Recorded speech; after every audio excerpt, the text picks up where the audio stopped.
So I guess it's afternoon now. We can say good afternoon. My name is Maya Hajej. I will be moderating this session. I'm editor-in-chief and senior presenter with Dubai TV. The session's title is Creating Destinations of Choice. So WIGO is organizing this panel with our key speakers from different tourism boards and offices to discuss destination marketing and the trends driving it. So mainly our discussions will be how to help countries attract more tourists, what are the best ways to create destinations of choice, and of course, how different methods to create unique experiences for travelers. Hopefully by the end of our discussion, we'll probably have 3 or 4 ideas for best practices. Allow me to introduce my guests from my left, and then we'll move right to left. Sigrid Dimazier, Director of Gulf Countries for the German National Tourist Office. Welcome, Sigrid. Good afternoon. Trisha Warwick, the Director of Asia Pacific, Middle East, Africa for Visit Britain. Morning, afternoon. Gamal Sadiq, General Manager of Al Kidbi Consultancy. Thank you.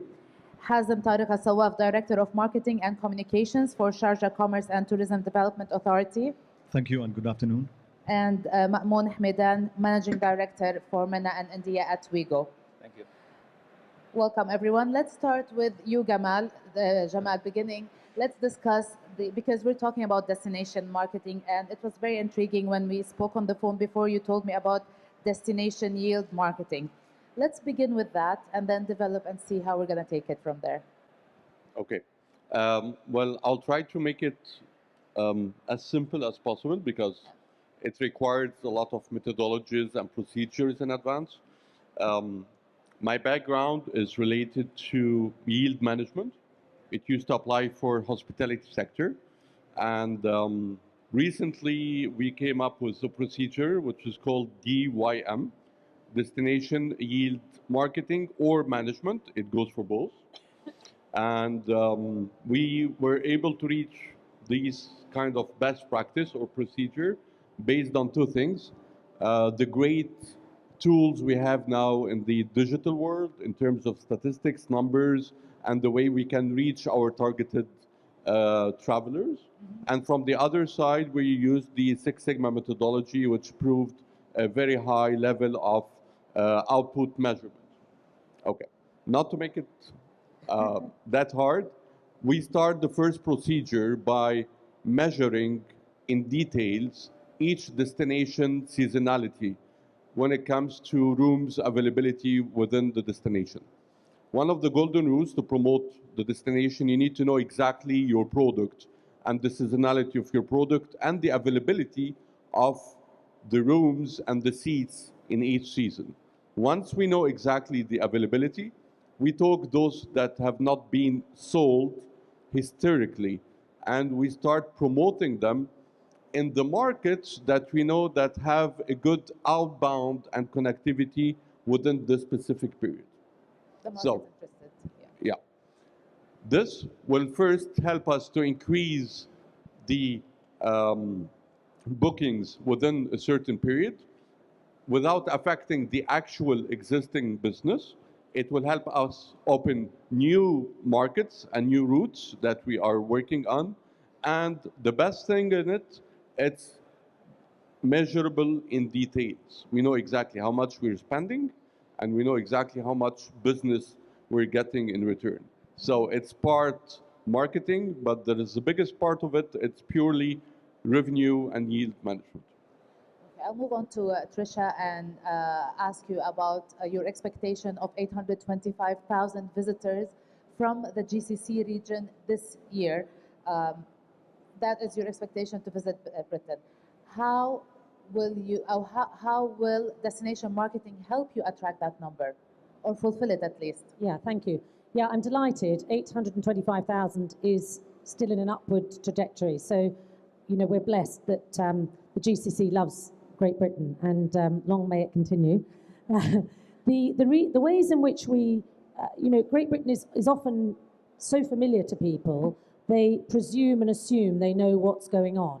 So a lot of what we're doing is we've launched a campaign a year back now, just over a year, which is why do you travel? And it's called I Travel For. And basically, we're trying to tap in, and I think we definitely seem to be succeeding, into people's passions. You know, why do you travel? And what we found with the Gulf market is, no surprises here, by the way, people travel for food, shopping, and green spaces. They want to see some of the countryside. Now, that's been a bit of an insight for us because a lot of the time, I have to say, 90+% of people from the Gulf go to London and never leave. Getting them out of what we call Zone 1 on the tube line is a big achievement. So we're now tapping into the green spaces feedback we've had for them, and we're working on getting them to try some of these little hidden gems that are a couple of hours from London on a train. And at Marylebone Station in London now, which is the gateway train station for Bicester shopping village, the announcement of the train departures is in English and Arabic, because there are that many Arab nationals travelling to Bicester for the shopping. And it's an hour and a bit, and you go straight into the shopping centre and get amazing discounts. Beautiful. And it's a Looks wonderful... like an amazing village. Yeah. Exactly. And you're right in the heart of the Oxfordshire countryside, and there's pubs and restaurants and sights to see, great city of Oxford nearby. So that's how we're trying to tempt people, by hooking things together and tapping into their passions. Thank you. Sigrid, Trisha just said that the GCC loves London. Does it love Germany? And what are you doing to make these tourists love Germany more? Yeah, the Gulf nationals also love Germany. Germany's USP is really its diversity. So we've traditionally always been popular for green spaces, for shopping, and for cities as well. So what we feel at the moment is that there is certain change because a lot of Gulf nationals, the younger crowd, especially the millennials, they've always visited mainly the southern part of Germany, Bavaria, southwest Germany, the Black Forest area, combined that also with trips to Switzerland and Austria.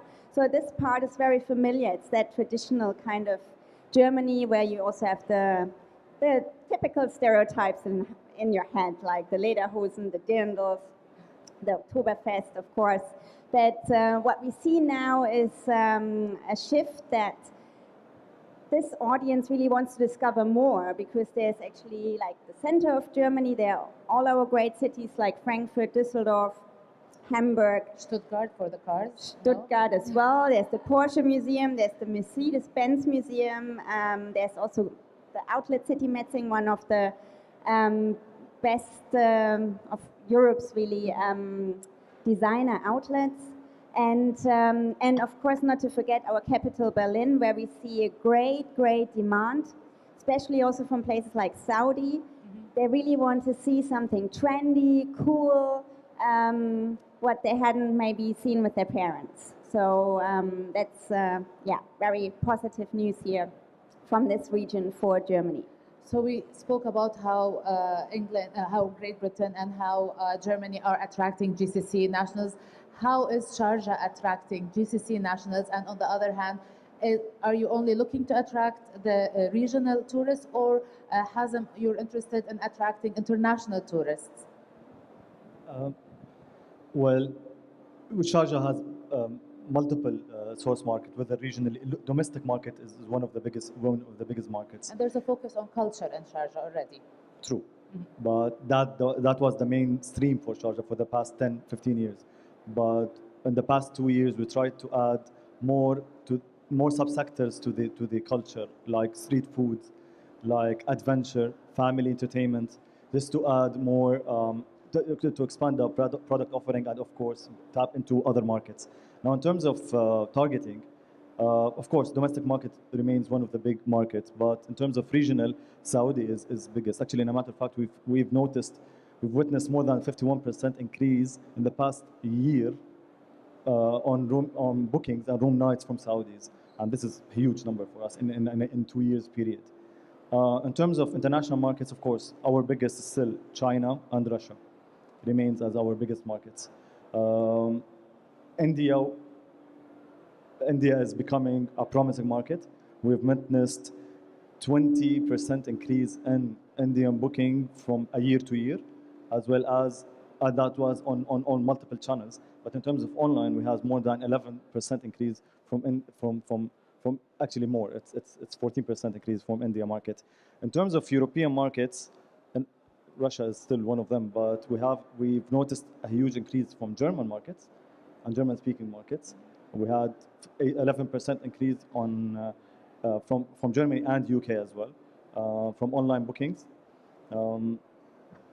And now we're tapping into new markets. Hopefully, we'll be reaching out to Scandinavia, Indonesia, Malaysia, and Central Europe, especially from Poland. And How will they choose it as a destination? What will make it a Oh.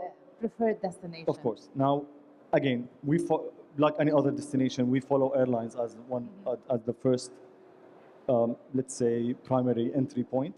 So Air Arabia is one of the of our national carriers. Of course, we follow Emirates as well. Now, in terms of choosing, why did we go to, let's say, Central Europe, Czech Republic, and Poland? Because Air Arabia, they're opening new routes now over there, started in April, and they're adding more, hopefully, throughout the year. So that was one of the considerations. The other consideration is the similarity of their interest in terms of search, in terms of bookings, in terms of previous data. In the past 2 years, we created, let's say, personas and for all our target markets. And that was based on 2 years of marketing, digital marketing. We acquired all of these data and we created personas of current markets and future markets. And we start targeting through this. So that will bring us to talk about digital marketing, those destinations, Ma'moon. What difference would it make? How would digital marketing these destinations make it or create maybe an inspiration for travelers to visit? Yeah, the way we do it and the way we think that is the right way to partner with tourism boards, basically turning what they used to be doing for years with the traditional travel agents. So basically co-marketing together, turn our marketing messaging into the destination and talk to the audience with that. The main approach and the uniqueness of this is basically a data-driven media plan that we can design. So Ouigo is the largest marketplace, travel marketplace in the region. We have around 500,000 people using Ouigo daily from the GCC countries. And that makes us sit on a big pool of data which we can pull and put together and based on each and every destination objective, come out with a well-designed marketing plan that would include digital, social, content, editorial, social media influencers. Sometimes we go offline. It depends on what sort. So it depends on the kind of data, the quality of data that you are getting. So if my data is better than Sigrid's data, then I will get better kind of travelers or better quality? No, what? There is no better or worse. Okay. There is how the Specific? destination is performing within the GCC compared to the top destinations generally and the competitive destinations. So big part of what we do is basically trying to help destinations to promote themselves versus similar destinations people would be looking for. So someone is looking for France, we can show them and tell them, hey, what about the UK, for example, and or Germany. Why? Why in what sense? Why would you recommend it? Do you based on the data from let's say maybe they are your partners, or also based on the data that you get from the travelers themselves? Well, both. So we see lots of cross-destination sort of searches happening, and we see people trying to create their own packages. I mean, the beauty of using digital platforms like Ouigo or others, even for consumers, for users, basically the ability to create their own stuff and to build the journey the way they want, and that gives us all the leverage over the whole thinking point, from planning, from thinking, from the touching on the inspirational part, all the way to down the funnel to get the booking done. So within that, we can recommend and tell our users that think of this one, bundle this with this. You're coming to Dubai, spend a day in Sharjah. You can go to Muscat, but yes, you can do Salalah and come back to Dubai and do that kind of bundle kind of travel. So it is basically a way to become more than a booking engine in a way. it helps our marketing team as well a lot with, getting more creative ideas, to change the messaging, come out with something more related to what the market is speaking nowadays.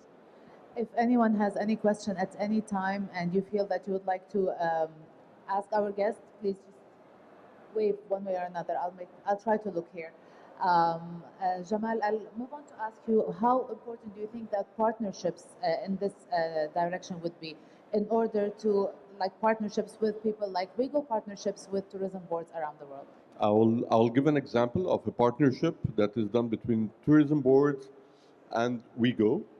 That is linked directly to the performance of the digital world and how it's affecting directly the destination performance. At the beginning of my discussion, I mentioned that we start targeting the periods and the specific markets that can fill the gaps for us. The best way to do that is to do it through the digital channels. Why? Because we have the personas, that we know exactly the profile of the people that we are targeting. We can directly reach them. Not only that, we would be able as well to know if those people literally booked or did not book. Because end of the day, marketing is very good, but we care as well to make sure that those people are coming to the destination. So we can see that they got the interest, they have seen our product, and did it confirm to a direct booking, yes or no? So that's the ideal solution so far. We know the profile, we know how to target them, and we partner with WeGo, let's say, for instance. They will be showing us the confirmed bookings. So it's always going to be a win-win situation. The destination is going to benefit, and WeGo are going to benefit, and I believe the main... Traveler? This is how it works. Definitely. The traveler will get the guaranteed quality that he's looking for in terms of procedure. He knows WeGo, there is a brand recognition. So cooperating the brand recognition between WeGo and the destination will give a leverage definitely for both brands. Sigrid, if you want to talk about tips for best marketing tips to market your own country or your own destination, given that sometimes the locals are bothered by the tourists. So how could we also use these engines to try and have the tourists very happy and the locals very happy? You mean The German locals, they are bothered sometimes by tourists, aren't they? Or the locals in any country? Is that targeted at over tourism or Yes. the sort of negative Yes. side of things? Yeah, I think Germany still, I mean, we had in 88 million international overnight stays in 2018, so record numbers for the 9th year in a row. So we're very happy, an increase of 5% again to 2017. And actually our forecasts are very positive, and everyone's welcome. We want more tourists in Germany from all over the world. But of course, and especially when you look at social media, there's so many, and influencer marketing, of course, there are always kind of sometimes negative examples where things have It's just not something gone that reflects overboard. negatively on the country. It's just Yeah. ensuring I mean, the comfort of everyone. Exactly. If nature is endangered, if communities suffer detrimental effects, of course, then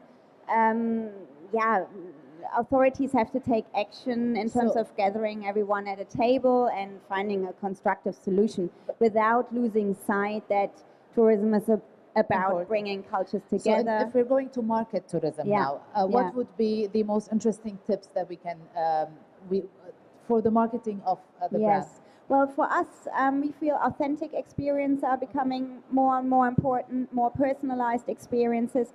It's really mobile first, so we are also increasing our work with OTAs. All marketing activities have to have a digital component. Also, when you work with the classic travel trade, the German National Tourism Board has since years now, the digitalization strategy. And there are many examples where, yeah, for example, even to accepting now Bitcoin as a currency to pay for our partners. So they're really very innovative, looking into open data sharing. Don't ask me the details because sometimes it just goes over my head. It's difficult to It's got keep its track. people. But yeah, we're looking at introducing virtual reality experiences to make the destination more tangible. Here at ATM, at all our events, we try to have VR installation to have this fully immersive experience, how to cycle through Germany or how to see one of our over 20,000 castles we have in Germany as a hologram in front of you, so you can walk around and have a look. So just making it more exciting and moving away from the classic brochure and everything post digitalization. So moving also, I don't want to be the devil's advocate here, but I have to ask you about the Brexit and how that has affected destination marketing. Thank you, Maya. Before I get to Brexit, can I just say a couple of things about over-tourism? And it's really interesting. There's a place that you may have heard of called Giant's Causeway in Northern Ireland. Northern Ireland's part of Great Britain. And it has become infamous because of Game of Thrones. And now Game of Thrones is in its next season, and they have seen like it's added about 300 million sterling to Northern Ireland tourism. And now every time I'm not a follower, by the way, so forgive me with all the names, but my husband is, so he fills me in. But there's every episode now they're establishing a piece of plate glass, like from a beautiful piece of plate glass with one of the characters, all around Northern Ireland, okay, from all these different settings. Now, Giant's Causeway has always been quite popular, but not at this level. So now they're having to limit access because of over-tourism. So now, so good news, Northern Ireland, go, go, go, because of Game of Thrones. But now, oh dear, sustainability. So now it's all about booking ahead, promoting. If you want to go see, then please plan, etc. So just wanted to mention that because I think it's quite interesting from that point of view. The other thing I wanted to mention is digital is really important, vital. You wake up, you've got to do it now. That's just part and parcel of marketing. Yeah. But I think the clever thing that you can do as well, because let's face it, we're all competing for share of holiday makers or business travelers. And I think it's the way you promote yourself a little bit differently. And the things we've done, for example, with WeGo, is things like augmented reality, where, we co-sponsor with WeGo at Taste of Dubai here in Dubai, and you could stand in front of, the Tower of London, and it looks like you're there as we're doing with the German tourist board as well. So we're all following similar trends. And I think that brand awareness is really important. The other thing we've done with these guys, and Vox Cinemas in KSA, in Saudi, starting promoting the brand in the cinemas that have just opened up in Riyadh and Jeddah. And that's important as well. And then how about the power and the empowerment of women in Saudi and their decision-making in the holiday-making process? So you've got to think beyond the norm in terms of marketing. You've got to get creative, you've got to partner up. On to Brexit. Nice segue. Finally. At least you got back to it, yeah. Had to get in there. All you boys have been talking rather a lot. So anyway, what I was going to say is, yes, look, we're welcoming, we're open. Nothing's changed yet because we're now on an October deadline. And, I wake up every morning checking what is today's story on Brexit. But we're open for business, we're welcome. And guess what? The exchange rate's fantastic. We're on sale as far as I'm concerned. Come on over. Plenty of flights, plenty of space, apart from this weekend. If you haven't booked a ticket to fly to London this weekend, I feel sorry for you because you need to sit on someone's lap to get there. Thank you. She doesn't need you, no? Hazem, moving on to you, tourism in this area is a little bit seasonal, especially with the summer months. They get very difficult. So how do you make up for that when it comes to creating destinations and tips to get people to come and visit?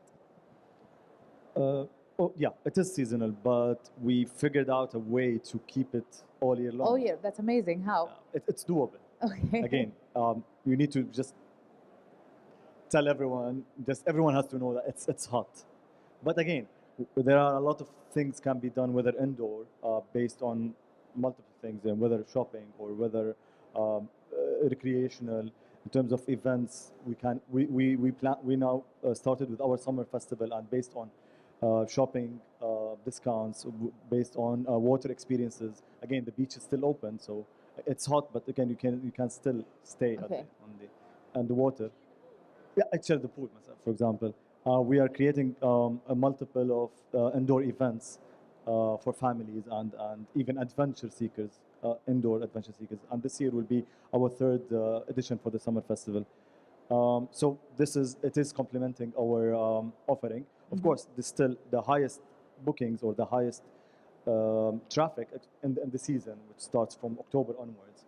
But summer has become somehow a better season, especially from the domestic market and the regional, in particularly Oman and Saudi. So this is to answer the first question. The second part was What was the second? no, part? no, no. It's just good for me. Good for me. Does anyone have any question before we move on to Mahmoud? Because I was thinking while you were talking about partnerships and the importance of partnerships. If you were to partner with more than one board, like you were saying earlier, how would you complement the seasonal the seasonal challenge with the over tourism, for example? Well, it's against a data-driven approach always, right? So we try to figure out what's the traveler's behavior at the moment and what sort of preferences they have, and based on it, we tailor make the messaging and the way we're going to approach them. So if someone is seeking a shopping destination, then yeah, a shopping festival in Sharjah will be a perfect message for him, despite the weather. Now, someone is seeking a nature and a longer stay, longer flight, have the willingness to experiment something new. Yes, if someone is going to a destination like South Germany, going to Munich, then we can definitely tweak the message to tell them, okay, you are in Munich, you knew it, probably you did it before and you like it doing it again, but let's tell you what else you can do in Germany, or what else Maybe you can open do. door. They go into Munich out of Frankfurt, into London out of Manchester, into Sharjah out of Dubai. And that's the way we're trying to encourage people to shift. Cross, So yeah, maybe they've always done the one city. Now twin centre, go into one out of another, and get the benefit of seeing those, doing those different things, different attractions, different experiences, and something new. So building on this question is for all of you as well. I would like an answer from anyone. Now with all the search engines and the data that is available, so you can prepare something specifically, cater specific, let's say, travel guides or tourism plans, depending on age, depending on the activity, the privacy, the scenery. So how would the partnership or the brand building happen in this case? I think the first step would be to find the common point between the targeted travelers and what your destination is offering. So once you know exactly the persona and the profile of the traveler you are targeting, you can identify the service and the product you have within your destination that can match this kind of demand. Accordingly, knowing this, you would know which digital channel you need to use and which kind of product you need to sell for those people. The second step would be through the WeGo or other digital channels is to measure the performance of your promotion. Did it work properly? Did it not work properly? And then, again, through the digital world, nowadays, there is a lot of factors that can give you live numbers, knowing exactly how many people are booking daily to your destination from each market. So that would complement the steps of measuring the performance of your marketing activity. On that, actually, about the data and how you gather data from tourists. And I remember the last time we were in Oman, which was in November, at the border, we were asked, how was the experience? How did you like it? How long were you here? How much do you spend? And in a very friendly way, though. And I thought that's quite smart. You know, is it like a formal channel to gather information, or perhaps it's just a curious immigration officer that wanted to know more? No, no. Now globally, there is formal channels that are not government channels. They're all private global entities. They provide you with anything you need to know. Literally, you can find out how people booked, where did they book from, how much they spent, how long they stayed, where did they stay, what was their social media status during their stay. Did they comment on anything negative? Did they give you any positive feedback? Yes. You can know everything. Actually, you know a little bit more on the traveler than he knows about himself. But no, that's true. It's true, That's and I true. think I think the other thing is on that is happening. I think in just about every destination, but it's a spot check because they don't ask everybody. You know, because I learned this when I joined Visit Britain. I thought, oh my goodness, how do we find this out? Because you know, can't ask everybody that comes into Great Britain in this case, or Germany, wherever it is. So what they do is they have spot checks, and they know the personas they're looking for. Persona equals, you know, single traveller, families, couples. And then they will stop then, ask them the questions if they're happy to participate, and then that gets fed into the trend, the algorithms, and out the other end pops. The trend seems to be for visitors too, and it tells you, you know, when they like to travel, how much they tend to spend, how long they stayed, will they come back again, and it's a trend that you can then use to devise your future plans. Because, I mean, some countries are probably more sophisticated than others. They can give you the actual immigration data, but that doesn't often tell you much other than a hard number. You know, you want the kind of the more tangible sort of qualitative stuff rather than just the quantitative. So how are you measuring the success? Well, we have varying methods, to be honest. We've got what we call those stats, are the IPS stats for Great Britain. They come out every quarter. Trouble is they're historic, you know. So then you need other tactics and another data. So we were just talking before about forward keys, which is another set of data you can look at that shows you the kind of booking propensity for airline travel and hotel bookings. Then you talk to your partners and say, hey, Mamoon, how's it going? What's the bookings looking like? Which destinations are favourable? And then we also have to measure, because, you know, at the end of the day, it's British taxpayers' money that funds our tourism activity. We need to prove an ROI. And so we need metrics that do that. So these kind of metrics, and partners like WeGo have incredible metrics, to be quite honest, to put British governments to shame, are a fantastic partner to work with them, because we get that, you know, that really incisive data that gives us then, you know, the feedback for the next campaign. Mm-hmm. Can I ask you how you measure the success in this sense? Yeah, it's pretty much the same. Germany has been active since 2005 here in the region, and since then we had in 2009 we had 770,000 overnight stays. This is actually the most solid value we have, the overnight stays. We look at the arrivals, but for us, because of Schengen, you need to look at the overnight stays of the travelers.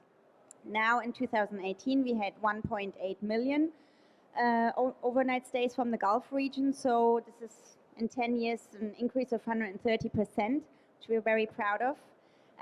But again, you know, the beauty with data, it covers the entire Arabic Gulf countries, so we can't split them. Our statistical bureau just covers all of the GCC, so it's from, we need to use, again, like OTAs, speak the airlines, forward keys we work with, IPK, different sources to get a better understanding of, where the biggest markets are, which, from tradition, it's the UAE, Kuwait, and Saudi.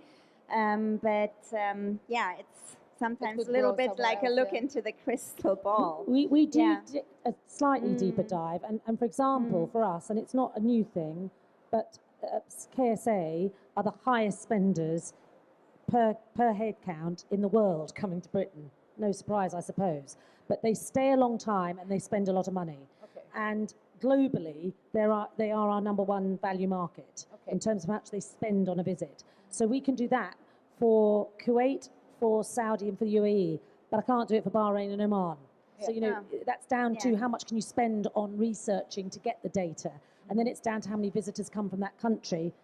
You know, you could keep going really with this. It'd be wonderful to have better data, but we have to take it from multiple sources and sort of take a view once we put it together. Hazem, how do you get your data? Well, how do you measure your success? Okay. So getting data. We spoke a lot about data. Yeah, exactly. Let's talk about So, success. Success, my colleagues already talked about room nights, number of traffic, but we add to that, of course, it depends on where are you in terms of your strategy. Okay. Our strategy, we're still at the introduction and awareness levels. So we're really keen about engagement, public engagement, brand recognition, whether on social, digital, offline, online. And we have multiple ways of measuring this, whether syndicated research, offline research, online research, Google research. Google, they have their analytics available for any campaign. So that's only one thing, but we add to that, of course, hotels experiences, partners experiences like Ouigo, TripAdvisor, Expedia, and these numbers are actually really accurate in terms of engagement and bookings. So this is another layer. We use the data not only to measure the success, but again to improve services and attractions. Of course, because we know who are we targeting, and we know what they want. We're trying to tailor-made what we have as an offering to those to our market, and this happens not only by again reviewing. We have a daily review on. We go through everything mentioned about Sharjah, about our services and hotels online, whether by TripAdvisor or other mediums, and we channel this into our partners and stakeholders. We improve their services on daily basis. We even have a scorecard for digital customer satisfaction on every single property or attraction within Sharjah, and we monitor this on daily basis. So yeah, we take it to that level as well.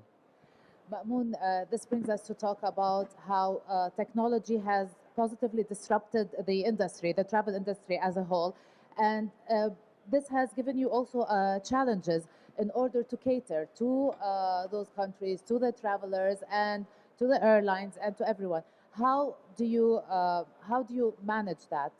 Well, I think technology is leading all the way today. Digital is taking every single business and aspect of life into that space. So travel is a big component. I think travel is the fastest growing sector when it comes to technology today.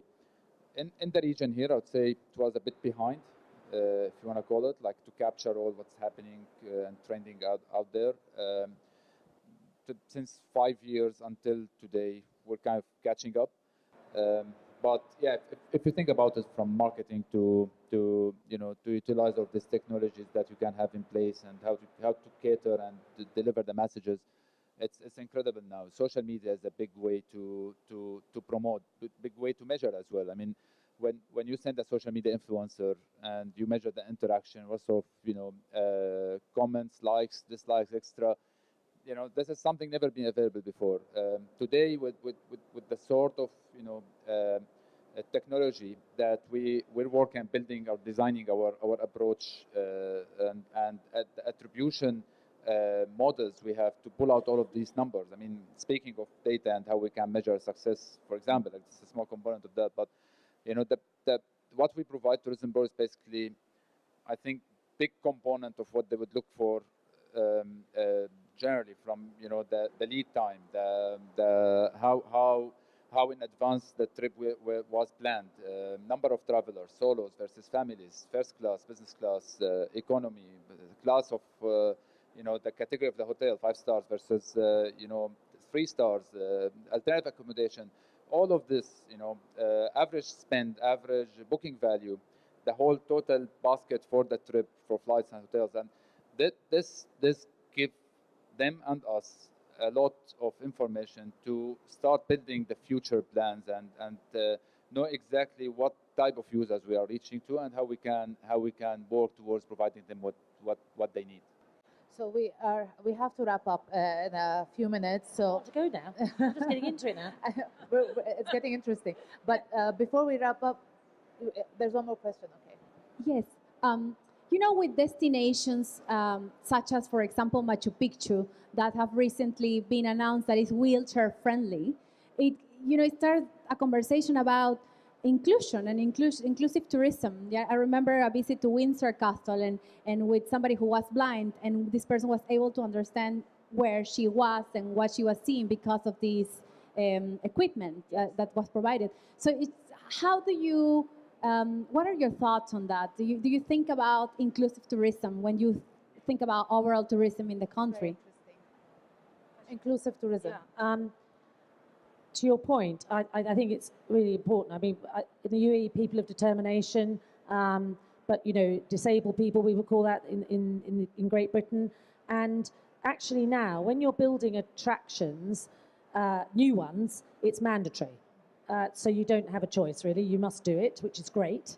Because I have a young friend with cerebral palsy, Lara, and she gets really annoyed when there are no ramps, And she tells me about this, and she's, cavorted downstairs to try and get places in the wheelchair, but it's not clever, it's dangerous. So it's really, really important, I think. And countries, I believe now, when I look around at most countries that are wanting to attract tourism, this is a big part of it. And whether that's group travel, whether that's individual travel, people are much more adventurous now. And just because they're in a wheelchair or have some disability, that's not going to stop them wanting to see the world.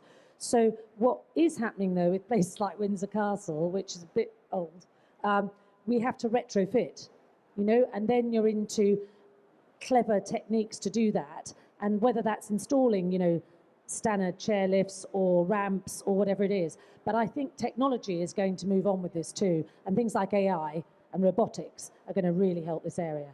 And then you can find, I think, disabled friendly, let's say, or people of determination friendly places through the search engines that are available today now. Yeah. You can put in a special checkbox, can't you, for that type of accommodation so or attraction?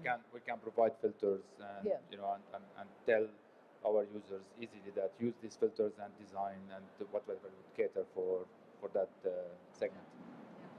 So moving on, let's take a final comment from each one of you with the 3 top practices that you think could make destination marketing better. I think the top 3 I would say social media for sure, informative approach, lots of content, editorials, blogs, extra, and I would think of VR and AR generally. Like this brings the destination live in front of people, and they would make get the sense and make it kind of a want and take an action further. I mean, there are so many, but if you want top 3, I would think of those. Hazem? I will add to this, of course, content marketing. User-generated content Content's king. It's king, and it because it paid off really good for us. So I would recommend this as a priority, especially in today's marketing efforts. Of course, linking offline and online is crucial. You can't just remain in the digital sphere and just forget about the face-to-face engagement, which is really paramount. And third, we focus on what consumers or what's trending with the current today's audience. Currently, there are talks about healthy, conscious travelers, environmental friendly destinations, looking about authenticity and less crowded or over tourism kind of destinations. So these are all can be taken into consideration and put it forward into our communication. Thank you. Jamal. Okay, I will give a different approach because people now, unfortunately, we got a new trend that everyone is focusing on the latest stages of marketing. Unfortunately, many people started forgetting the basics that we need to stick to. So if I would go in order, the first one would be to know your product really, really well. Because if you don't know it well, and you will market it to the wrong channel. Second point, know exactly your targeted travelers. Try to get as much details on your targeted travelers. The third part, choose the proper marketing channel that fits your product and your traveler. So these are the top 3 basics that I would like to stick to. Thank you. Trisha. Yeah. Now, if I'm thinking about it from Visit Britain's point of view, I've got 3. And if I'm thinking about it from the travel industry point of view, I've got 3. So, Let's do 6 then. okay, thank you. So from Visit Britain's point of view, as a tourism organisation, I think it's about thinking outside the box, being creative, looking for those new ideas, and then number 3, staying ahead of the trends so that you are grabbing share of voice, because it's very noisy out there, you know, and I have a lot of choice as a consumer. So how does Great Britain, in our case... There are new markets coming in, countries that we never heard of are joining and coming in on board now. So true. So you know, we are, whether we like it or not, to be honest, we compete. And it's a shame, but it's true. So somehow we have to get a bit commercial around that bit. And I think it's all about, you know, doing things a bit differently. And then if I'm in the travel industry, and I've been blessed to work out here for a long time, but I've been a tour operator, I've been a travel agent. I think I'm going back to my tour operating days, I used to be head of sales and marketing for British Airways Holidays in the UK. So imagine I was here and it was Emirates Holidays or something. I would go and talk to my tourist board and see what we can do together. I would train like Billio, that's an English word for a lot, the industry on the destination. So to your point, product. Because if I'm going to book a holiday, I want to go and talk to somebody who knows what they're on about. And to be quite honest with you, it isn't easy to find anywhere in the world. But if I know that I can go and talk to a specialist who knows what they're talking about and can recommend those little hidden gems and give me the top tips, that is going to make me want to go back to that travel agent again or that tour operator. And I think that's not digital. That's human interaction. And it's where you've got the... lists. Yeah, and you want the marriage of digital with the human interaction. Because digital, when you put top tips, you know that everybody knows that because it's on Google. You want to know what's the thing they don't know. I want that top tip. And maybe somebody who's been and is a national or is a specialist can tell me the stuff that's not on Google. Okay. Thank you.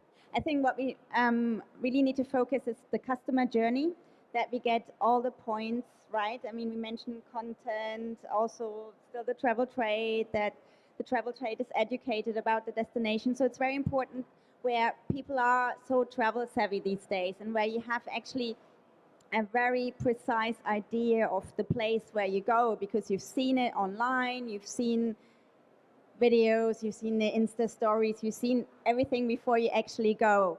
So it's very important that you actually deliver also on your brand promise, that you get what you see online. So this is very important, and that you return from your destination with wonderful travel memories, but that you return as well. I think that you work on that loyalty is important.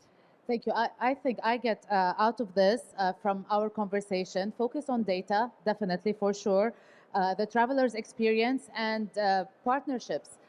Because even though what you said, there's competition, but without partnerships, it won't move forward, especially in this digital age. Thank you very much for being here with me today, and thank you for being with us.